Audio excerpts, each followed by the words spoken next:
Eccoli qua. Ecco, fra Cossoine, altro centro della provincia di Sassari che partecipa qui alla sfilata della cavalcata sarda, e anche qui un po' come Sennori, abiti molto preziosi e addobbi d'oro molto preziosi anche in questo caso. Non sono certamente paragonabili scenograficamente ai precedenti, Certo. ma perché per esempio Sennori ha anche i corpetti rigidi che hanno una particolare lavorazione sono anche indossati in modo da avere grande risalto.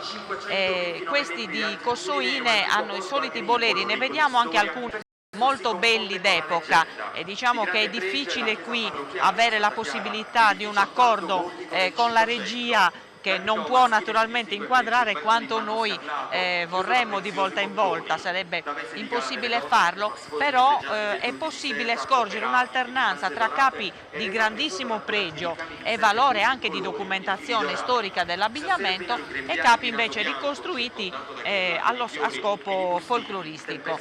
In questo caso anche i ricami dei grembiuli subiscono delle variazioni proprio di stile anche nella tecnica del ricamo, che viene spesso semplificata e, se mi si passa il termine, anche un po' banalizzata, benché risultino talvolta ridondanti e preziosi. In realtà si tratta spesso di esiti un tantino diciamo più banali nelle tecniche di esecuzione e con l'uso anche di filati meno appropriati. Ecco, Francarosa, ma questi abiti sono tutti originali? Appunto, se per originale si intende un abito che sia stato realmente utilizzato in ambito popolare, allora ce ne sono alcuni che lo sono e ce ne sono molti altri che sono ricostruiti Fedelmente, insomma, riproduzioni in fedeli. alcuni casi molto fedelmente, in altri casi meno fedelmente.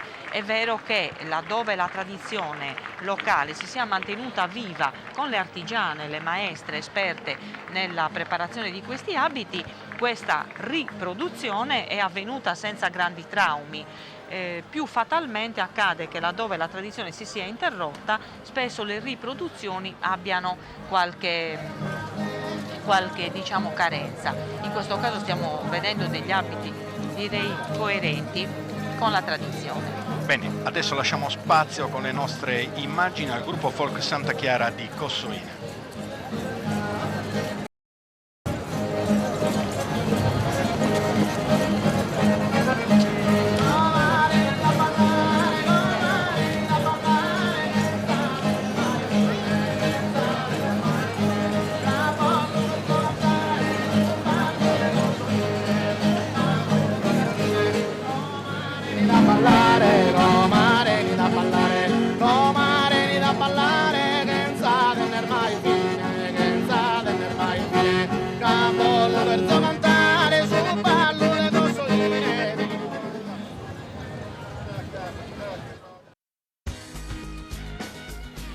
Anche quest'anno Birra Icnusa è partner